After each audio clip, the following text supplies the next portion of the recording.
नमस्कार बंधुगण आपण मानकु आम यूट्यूब चैनल को बहुत बहुत स्वागत। जदि विशेष भाव में कहिबा ए दुई दिन रे विशेष भाव में आपणकर छोट भूल कारण पूरा परिवार उपरे बहुत बड़ भारी पड़िबा पई जाउछि। आगको आसुथबा ए दुई दिन आपणकर जीवन रे काफी बड़ परिवर्तन एवं काफी बड़ परिवर्तन मध्य नै करी आसीबो। तो आगामी ए 48 घंटार स्थिति आपणक पई बहुत ही आसान रहिबो नाही, पूरा कठिन भरा रहिबो। आजिर भिडियो रे तीनोटी एमिति सावधानता कहिबे जहा द्वारा आपणकर सोईथिबा भाग्य मध्य चेई उठिबो।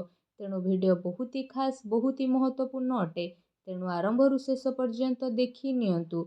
सर्वप्रथम भिडियो आरंभ करबा पूर्वरु स्वयं भगवान भोलानाथंकर सच्चा भक्त होइथिले बिना डेरी न करी भिडियो को लाइक करंतु आउ कमेंट बॉक्स रे जाइके सच्चा दिल रे जय भोलेनाथ बोली अवश्य लिखि दियंतु। यह द्वारा अवश्य ही आपनको शीघ्र कौनसी खुशी खबर प्राप्त होई जिवो। तो जदि आमे आपण समस्त को कहि रखिबु आपण आपणक जीवन काल रे सुखर चेहरा देखि नथिले, आपण जो पैसा कमाउथिले एपटे आसुछि पुणी पळेई मध्ये जाउछि, जहा को आपण अल्प टिके बंचेई कि रखुचंती आउ तो को लंबा टाइम पर्यंत चली पारंती नाही। केउठी ना केउठी कौनसी ना कौनसी कारणरू आपणकर ताहा खर्च मध्य होई जाउछि, आपण ताको सेविंग मध्य करि पारु नाहंती। किंतु ए सच्चाई शुणी कि आपणक आखिरु लुह आसी जिवो। त विशेष भाବରେ जदि आमे कहिबु एबे आपण राजा बनिबा पई जाउछंती, किंतु एहा भितरे जहा रोकावट बा जो मुश्किल आसीबो से सब आपणको शुणिबार भी मध्य बहुत ही अधिक आवश्यकता रहिछि। ए पर्यंत आपणक जीवन रे प्रोब्लेम तो प्रोब्लेम आसीथिला आ नुआ नुआ प्रोब्लेम मध्य सृष्टि होइथिला, किंतु एबे आपणक जीवन रे सब प्रोब्लेम दूर हेबो। आपण दुखी जोथिले एबे खुशी हेबे, आपणको अधूरा स्वप्न एबे मध्य पूर्ण होई जिवो। आपण जो मानकु विश्वास करथिले एबे से माने आपणकर विश्वासर घातकता मध्य करि देबे आउ आपणकर मजाक मध्य बनेबे। तो विशेष भाବରେ जदि कहबा आपणक जीवन रे एमिति बहुत सारा घटना घटिबो जहा को आपण आपणक जीवन रे बदलै मध्य केबे पारिबे नाही। जदि विशेष भाବରେ कहबा ए भिडियो रे आमे आपण मानकु कहिबु शेष पर्यंत बनिकी रुहंतु, कारण भिडियो रे आपणक पई बहुत सारा महत्वपूर्ण इनफॉरमेशन रहिछि। कारण ए भिडियो रे आमे जो समाधान आपणको कहबाकू जाउछु ताहा बहुत ही गुरुत्वपूर्ण, तेणु ध्यानर सह देखंतु, पूरा लास्ट पर्यंत मध्य देखंतु। एहा आपणको जीवनर प्रश्न अटे, जो क्वेश्चन आपणको मन रे बहु वर्षरु चालुथुला एबे तार समाधान आसी जाइछि। एबे कहिबा कि आपणकर दुश्मन आपणको केबे खुशी देखि पारंती नाही। गोटे कथार नोटिस आपण करिथिबे कि जेबे आपण प्रसन्न हुअंती, जेबे कौनसी जिनिस आपणको परिश्रम रे मिली थाए, ए दुश्मन माने कौनसी ना कौनसी चाल बा षडयंत्र करिथांती, जहा द्वारा आपणकर खुशी आपणको ठारू दूरी जाए। किंतु एहा ही तो कथा कि दुश्मन को ऊपरे आपण अधिक ध्यान देइथांती। आपण दुश्मन को ऊपरे नजर रखंतु।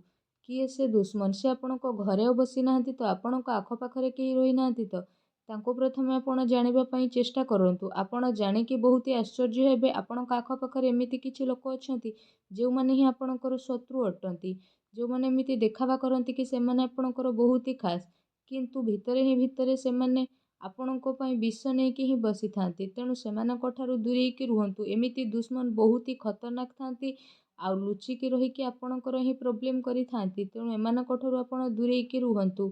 बहुत ही शांत प्रवृत्तिर आपण मनीष अटंती। तेणु जीवन रे जदि किछि बड़ मिली नाही, छोट मोटरे आपण खुशी रहुचंती, जेमिति सेमिति रे निजर गुजारा करूछंती बा काम चळेई नउछंती, काहा आगरे आपण आपणक जीवन रे हाथ पतेई नाहंती, काहा आगरे आपण कांदी नाहंती, तो आपण बहुत ही समझदार अटंती। आपण लाइफ रे बहुत आगकू बढ़िबे।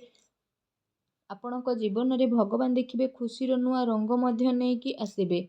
आपण केबे काहाकू धोखा देई लाभ कमेई नाहंती, ठीक सेही परी आपणको केबे सम्मान जो मिली नथिला, बहुत सारा काम आपण करिथिले तो एबे आपणको सम्मान मिलिबार जोग आसी जाइछि। भाग्यर पूरा महापरिवर्तन हेबो। आपणको जहा भी किछि हेई नथिला एबे से सबु हेबो। अधूरा इच्छा पूर्ण हेबो। लाइफ रे पूरा यूटर्न आपणकर आसीबो। स्थिति रे महापरिवर्तन मध्य आपणकर आसीबो। ता सहित आश्चर्यर कथा एहा रहिबो, आपण जहांको पई सब किछि छाड़ी देइथिले, निजे पई किछि भी रखि नथिले, ଏବେ ସେ ସବୁ ସ୍ଥିତିରେ ଆପଣଙ୍କର ପରିବର୍ତ୍ତନ ହେବ। ଆପଣଙ୍କ ଭାବନାରେ ମଧ୍ୟ ମହା ପରିବର୍ତ୍ତନ ଦେଖିବାକୁ ଆସିବ। ସବୁ ସ୍ଥିତିର ଆପଣ ହିସାବ ମଧ୍ୟ କରିବେ। ଏହା ସହିତ ଆଗକୁ ଆସୁଥିବା ଏ ଟାଇମିଂରେ ଯଦି ଆମେ କହିବା, ଭାଗ୍ୟରେ ମହା ପରିବର୍ତ୍ତନ ହେବା ସହିତ ଆଗକୁ ଆସୁଥିବା ଏ ସମୟରେ ଆପଣ ସମସ୍ତଙ୍କ ଜାତକରେ ବହୁତ ଭଲ ମହତ୍ତ୍ୱପୂର୍ଣ୍ଣ, ବହୁତ ଭଲ ଖାସ୍ ଦିନ ହେବା ପାଇଁ ଯାଉଛି। ଆଗାମୀ ଏ 48 ଘଣ୍ଟାରେ ଜୀବନରେ ଆପଣଙ୍କୁ କେତେ ସାରା ଉତ୍ଥାନ ପତନ ବିଶେଷ ଭାବରେ ଦେଖିବାକୁ ମିଳିବ। ତା ସହିତ କେତେ ଏମିତି ସାରା କାମ ଯାହା ବର୍ଷ ପୁରୁଣା ଆପଣଙ୍କର ହୋଇନଥିଲା, ଅଟକି ହେଇକି ରହିଥିଲା, ସେ ସବୁ ଆପଣଙ୍କର ପୂରଣ ହେବ। ତା ସହିତ ଆପଣଙ୍କର କିଛି ଭରସାବନ୍ତ ଲୋକ ଆପଣଙ୍କ ଉପରେ ଯେଉଁ ଛଳନା କରୁଥିଲେ, ଏବେ ସେମାନେ ଧରା ପଡ଼ିବେ। ଦିନ ଆପଣଙ୍କର ମିଲାଜୁଲା ରହିବ। ତା ସହିତ କେତେ ଲୋକଙ୍କ ଦ୍ୱାରା ଆପଣ ଲାଭବାନ ହେବେ, ଆଉ କେତେ ଲୋକଙ୍କ ସହିତ ଆପଣ ଆଗକୁ ମଧ୍ୟ ବଢ଼ିବେ। ତା ସହିତ ଯଦି କହିବା ଜୀବନରେ ଗୋଟେ ଗୋଟେ ପରିବର୍ତ୍ତନରେ ଆଗକୁ ବଢ଼ିବାକୁ ଆପଣ ଚେଷ୍ଟା କରିବେ। ଏକା ସାଙ୍ଗରେ ଲମ୍ବା ଡିଆଁ ମାରିବାକୁ ଆପଣ ଚାହୁଁଛନ୍ତି ତ ପଡ଼ି ମଧ୍ୟ ଯିବେ। କିନ୍ତୁ ଯଦି ଆପଣ ଜୀବନରେ ଗୋଟେ ଗୋଟେ ପରିବର୍ତ୍ତନ ନେଇକି ଆଗକୁ ବଢ଼ିବେ, ଗୋଟେ ଗୋଟେ ଷ୍ଟେପ୍ ପକେଇବେ, ତ ଆପଣ କେବେ ପଡ଼ିବେନି କି ଆପଣଙ୍କୁ ଆଘାତ ଲାଗିବେନି। ଆଉ ସମୟ ସମୟରେ ସହ ବଡ଼ ବଡ଼ ପରିବର୍ତ୍ତନ ମଧ୍ୟ ଆପଣଙ୍କୁ ଦେଖିବାକୁ ମିଳିବ। ଏହା ସହିତ ବେରୋଜଗାର ଜାତକଙ୍କ ଜୀବନରେ ରୋଜଗାରର ଖୁସି ମଧ୍ୟ ଆସିବ।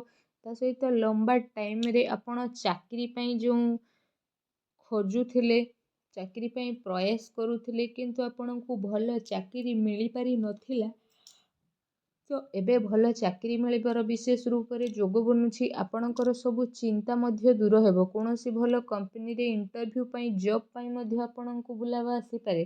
ତା ସହିତ ଆପଣଙ୍କ ଭିତରେ ଏ କଥାର ଘମଣ୍ଡ ଆସିବାକୁ ଆପଣ ଆଦୌ ବି ଦିଅନ୍ତୁ ନାହିଁ କି ମୁଁ ଏ କାମ କାହିଁକି କରିବି, ମୁଁ ଏମିତି କାହିଁକି କରିବି। ଏ ଘମଣ୍ଡ ଆପଣ ଆଣନ୍ତୁ ନାହିଁ। ଏମିତି ଯଦି ଘମଣ୍ଡ ଆପଣ ଆପଣଙ୍କ ଭିତରେ ଟିକେ ବି ଜନ୍ମେଇ ଦେବେ, ତ ଆପଣଙ୍କୁ ପୁରା ଖରାପ ପରିଣାମ ଭୋଗ କରିବାକୁ ପଡ଼ିବ। କାରଣ ପଇସା ତ ଆସିବନି, ମୁସ୍କିଲ ଆସିବ, ଆଉ ସମସ୍ୟା ମଧ୍ୟ ଆସିବ। ତେଣୁ ଭାବି ଚିନ୍ତି ଧୀରେ ଧୀରେ ଆପଣ ଆପଣଙ୍କର ଷ୍ଟେପ୍ ଆଗକୁ ବଢ଼ାନ୍ତୁ, ଭାବି ଚିନ୍ତି ନିର୍ଣ୍ଣୟ ନିଅନ୍ତୁ। ତେବେ ଆଗକୁ ଆସୁଥିବା ମୁସ୍କିଲରୁ ଆପଣ ବଞ୍ଚି ମଧ୍ୟ ପାରିବେ। ଏହା ସହିତ ଯଦି ବିଶେଷ ଭାବରେ କହିବା, ଆପଣଙ୍କ ଉପରେ କୌଣସି ବହୁତ ବଡ଼ ଭାରି ଜିମ୍ମେଦାରୀ ମଧ୍ୟ ଆସିପାରେ। ତା ସହିତ ଆପଣ ଆପଣଙ୍କର ବସ୍ଙ୍କର ମନକୁ ଆପଣ ଜିତିବେ, ଆଉ ଭଲରୁ ଭଲ କାମ କରିବେ, ଆଉ ଆଗକୁ ମଧ୍ୟ ବଢ଼ିବେ। କୌଣସି କାମକୁ ଆପଣ ଏ ଟାଇମିଂରେ ଅଧୁରାରେ ରଖିବେ ନାହିଁ। ଆପଣ ବିନା କୌଣସି ଦ୍ୱନ୍ଦ୍ୱରେ ସମୟ ସମୟର ସହ ନିଜର ସବୁ କାମକୁ କରିବେ, ସବୁ ଦାୟିତ୍ୱର ସଠିକ୍ ପାଳନ ମଧ୍ୟ କରିନେବେ। ତା ସହିତ ଆପଣଙ୍କର ପ୍ରତିଟି ସ୍ଥିତି ମଧ୍ୟ ବହୁତ ହି ଭଲ ରହିବ।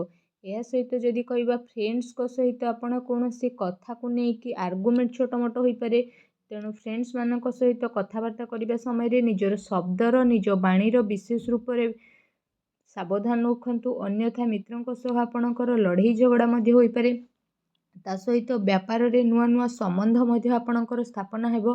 ଏହା ସହ ବ୍ୟାପାରରେ ଯେଉଁ ସବୁ ମୁସ୍କିଲ ଚାଲୁଥିଲା, କାରବାରରେ ଯେଉଁ ସବୁ ପ୍ରୋବ୍ଲେମ୍ ଚାଲୁଥିଲା, ସବୁ ପ୍ରୋବ୍ଲେମ୍ ଆପଣଙ୍କର ଦୂର ହେବ। ବ୍ୟାପାରରେ ନୂଆ ନୂଆ ଲୋକଙ୍କର ସାଥ ମଧ୍ୟ ମିଳିବ।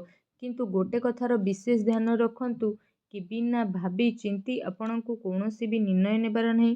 ପ୍ରତିକାର ବିଷୟରେ ଯଦି ଆପଣଙ୍କ ପାଇଁ କହିବି, ତ ପ୍ରତିକାର ସ୍ୱରୂପ ଆପଣ ଭଗବାନ ହନୁମାନଙ୍କର ପୂଜା କରନ୍ତୁ। ହନୁମାନ ଚାଳିଶାର ପାଠ କରନ୍ତୁ। ବିଶେଷ ଭାବରେ ସୂର୍ଯ୍ୟଦେବଙ୍କୁ ପ୍ରତ୍ୟହ ଜଳାର୍ଘ୍ୟ ଅର୍ପଣ କରନ୍ତୁ। ଜୀବନରେ ଦେଖିବେ ବହୁତ ବଡ଼ ପରିବର୍ତ୍ତନ ଆସିବ। ଆଉ ଭିଡ଼ିଓ କେମିତି ଲାଗିଲା ଆମକୁ କମେଣ୍ଟ କରିକି ନିହାତି ଭାବରେ ଜଣାନ୍ତୁ। ଆଉ ଚ୍ୟାନେଲରେ ଯଦି ନୂଆ ଆସିଛନ୍ତି, ଚ୍ୟାନେଲକୁ ସବସ୍କ୍ରାଇବ୍ କରିନେବା ସହ ପାଖରେ ଆସୁଥିବା ବେଲ୍ର ଆଇକନ୍କୁ ବି କ୍ଲିକ୍ କରନ୍ତୁ। ଧନ୍ୟବାଦ।